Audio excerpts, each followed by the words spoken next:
ओम नमो भगवते वासुदेवाय। दूसरे अध्याय में हिरण्याक्ष का वध होने पर हिरण्यकशिपु का अपनी माता और कुटुंबियों को समझाना।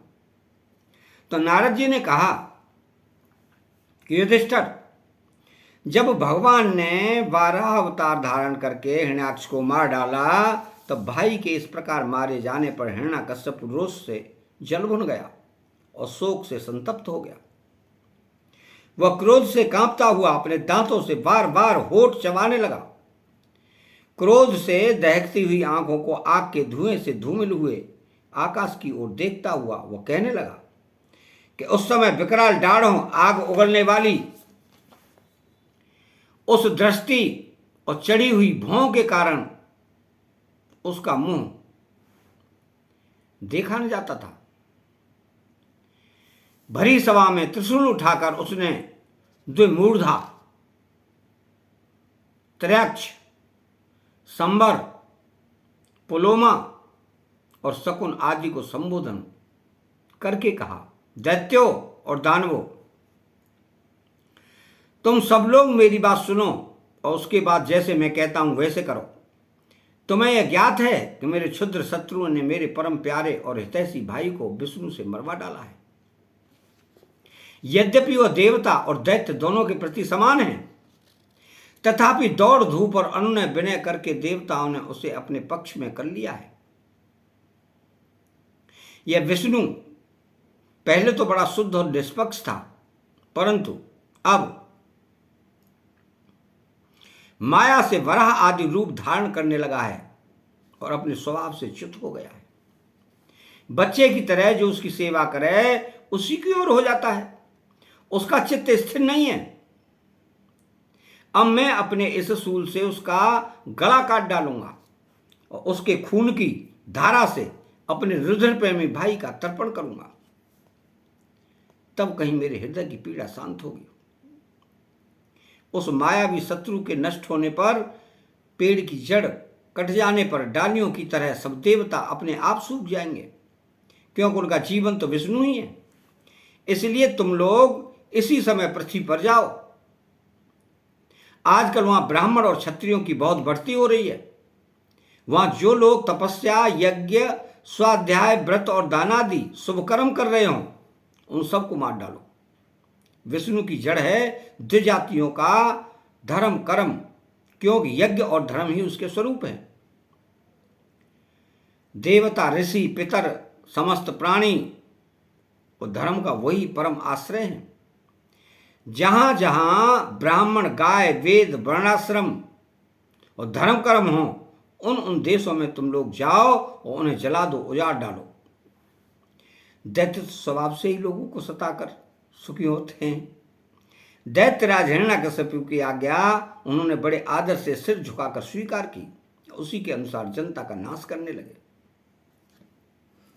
उन्होंने नगर, गांव, गौओं के रहने के स्थान, बगीचे, खेत, टहलने के स्थान, ऋषियों के आश्रम, रत्न आदि की खाने, किसानों की बस्तियां, तराई के गांव, अहीरों की बस्तियां और व्यापार के केंद्र, बड़े बड़े नगर जला डाले।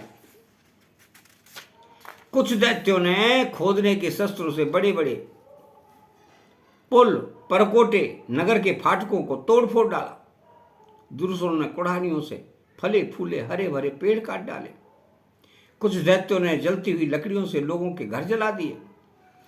इस प्रकार दैत्यों ने निरीह प्रजा का बड़ा उत्पीड़न किया। उस समय देवता लोग स्वर्ग छोड़कर छिपे रूप से पृथ्वी पर विचरण करते थे। युधिष्ठिर, भाई की मृत्यु से हिरण्यकशिपु को बड़ा दुख हुआ था।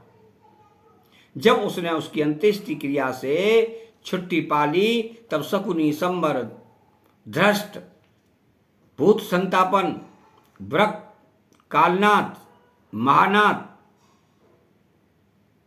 हरिश्रम्भश्रु और उत्कच अपने इन भतीजों को सांत्वना दी। उनकी माता रुषा भानु को और अपनी माता दिति को देश काल के अनुसार मधुर वाणी से समझाते हुए कहा। तो हिरण्यकशिपु ने कहा कि मेरी प्यारी माँ, बहू और पुत्रों, तुम्हें वीर हिरण्याक्ष के लिए किसी प्रकार का शोक नहीं करना चाहिए। वीर पुरुष तो ऐसा चाहते ही हैं कि लड़ाई के मैदान में उनके शत्रु के सामने उसके दांत खट्टे करके प्राण त्याग करें। वीरों के लिए ऐसी ही मृत्यु श्लाघनीय है। देवी, जैसे प्याऊ पर बहुत से लोग इकट्ठे हो जाते हैं परंतु उनका मिलना जुलना थोड़ी देर के लिए ही होता है, वैसे ही अपने कर्मों के फेर से दैववश जीव भी मिलते और बिछुड़ते हैं। वास्तव में आत्मा नित्य, अविनाशी, शुद्ध, सर्वगत, सर्वज्ञ और देह इंद्रिय आदि से पृथक है। वह अपनी अविद्या से ही देह आदि की सृष्टि करके भोगों के साधन सूक्ष्म शरीर को स्वीकार करता है। जैसे हिलते हुए पानी के साथ उसमें प्रतिबिंबित होने वाले वृक्ष भी हिलते से जान पड़ते हैं और घुमाई जाती हुई आंख के साथ सारी पृथ्वी ही घूमती सी दिखाई देती है। कल्याणी, वैसे ही विषयों के कारण मन भटकने लगता है और वास्तव में निर्विकार होने पर भी उसी के समान आत्मा भी भटकता हुआ सा जान पड़ता है। उसका स्थूल और सूक्ष्म शरीरों से कोई भी संबंध नहीं है, फिर भी वह संबंधी सा जान पड़ता है। सब प्रकार से शरीर रहित आत्मा को शरीर समझ लेना यही तो अज्ञान है। इसी से प्रिय अथवा अप्रिय वस्तुओं का मिलन और विसुरना होता है। इसी से कर्मों के साथ संबंध हो जाने के कारण संसार में भटकना पड़ता है। जन्म मृत्यु, अनेकों प्रकार के शोक, अविवेक, चिंता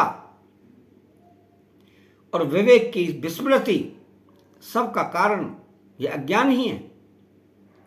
इस विषय में महात्मा लोग एक प्राचीन इतिहास कहा करते हैं। वह इतिहास भरे हुए मनुष्य के संबंधियों के साथ यमराज की बातचीत है। तुम लोग ध्यान से उसे सुनो। उसी नर देश में एक बड़ा यशस्वी राजा था। उसका नाम था सुयज्ञ। लड़ाई में शत्रु ने उसे मार डाला। उस समय उसके भाई बंधु उसे घेर कर बैठ गए। उसका जड़ाऊ कवच छिन्न भिन्न हो गया था। गहने और मालाएं तहस नहस हो गई थी। बाणों की मार से कलेजा फट गया था। शरीर खून से लथपथ था। बाल बिखर गए थे। आंखें धस गई थी। क्रोध के मारे दांतों से उसके होठ दबे हुए थे। कमल के समान मुख धूल से ढक गया था। युद्ध में उसके शस्त्र और बाहें कट गई थी। रानियों को दैवश अपने पति देव उसी नरेश की यह दशा देखकर बड़ा दुख हुआ। वे हा नाथ, हम अभागने तो बेमौत मारी गईं, यूं कहकर बार बार जोर से छाती पीटती हुई अपने स्वामी के चरणों के पास गिर पड़ी और वे जोर जोर से इतना रोने लगी कि उनके कुछ अंकुम से मिलकर बहते हुए लाल लाल आंसुओं से प्रियतम के पाद पदम पखाड़ दिए। उनके केस और गहने इधर उधर बिखर गए।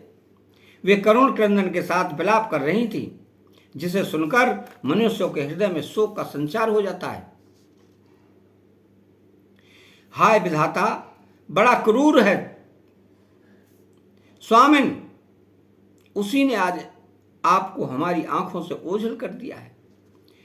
पहले तो आप समस्त देशवासियों के जीवनदाता थे, आज उसी ने आपको ऐसा बना दिया कि आप हमारा शोक बढ़ा रहे हैं। पतिदेव, आप हमसे बड़ा प्रेम करते थे, हमारी थोड़ी सी सेवा को भी बड़ी करके मानते थे। हाय, अब आपके बिना हम कैसे रह सकेंगे? हम आपके चरणों की चेरी हैं वीरवर। आप जहां जा रहे हैं वहीं चलने की हमें भी आज्ञा दीजिए। वे अपने पति की लाश पकड़कर इसी प्रकार विलाप कर रही थी। उस मुर्दे को वहां से दाह के लिए जाने देने की उनकी इच्छा नहीं होती थी। इतने में ही सूर्यास्त हो गया।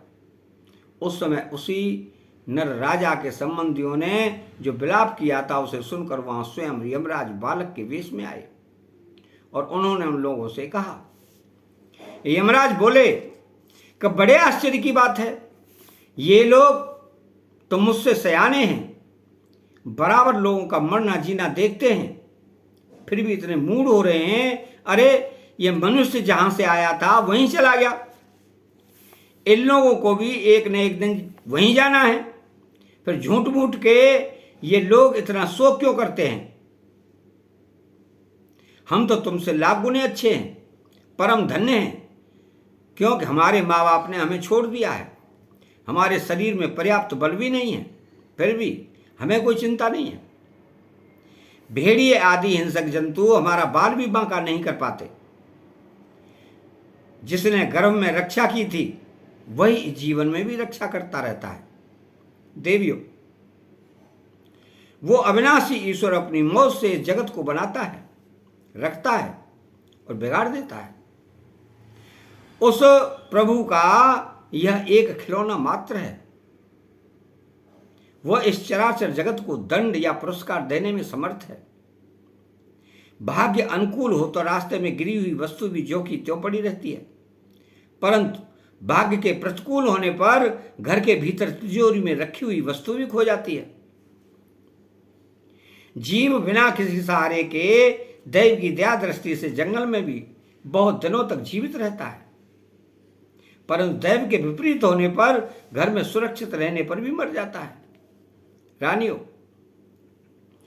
सभी प्राणियों की मृत्यु अपने पूर्व जन्मों की कर्म वासना के अनुसार समय पर होती है और उसी के अनुसार उनका जन्म भी होता है, परंतु आत्मा शरीर से अत्यंत भिन्न है, इसलिए वह उसमें रहने पर भी उसके जन्म मृत्यु आदि धर्मों से अछूता ही रहता है।